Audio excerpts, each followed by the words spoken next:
疾管署公布，顶礼拜新增加23例流感引起的重症，也有5例死亡个案。这重症个案内面呢，有一个13岁少年囡仔，本身无病，也无注过流感疫苗，在1月发病了后的1礼拜，就行为怪怪，性情改变。医生认定讲这是急性的脑病变，目前正在住院治疗。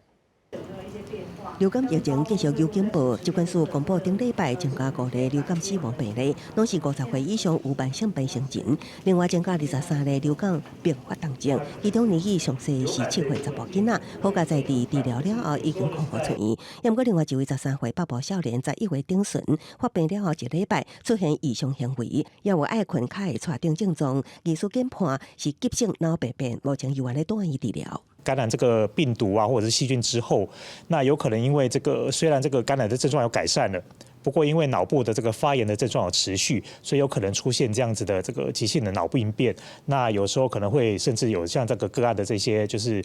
性格啊、行为方面的反常。 疾管署表示，顶礼拜流感死亡甲重症个案超过9成无注本季流感疫苗。根据统计，今年公费流感疫苗开始注了后，65岁以上的长者注射率只有4成6，学龄前幼儿注射率也无到6成。就是讲，还阁有42.9万名幼儿还未注流感疫苗。医师警告，新冠疫情解禁了后，免疫负载开始出现各种病毒拢出现，只有注疫苗才会当预防感染，避免重症甲死亡。病毒感染有可能带来。 2次感染哦，好比说细菌性的肺炎、细菌性的脑膜炎，那这个在过去很常见。那最近我们也有看到一些个案。疾管署提醒，我4礼拜通报10件幼儿园上呼吸道群聚事件，其中4件检出流感病毒，所以呼吁符合公费的注射对象民众，赶紧注流感疫苗，才会当伫流感高峰期来临进前得到充足的保护力。记者综合报道。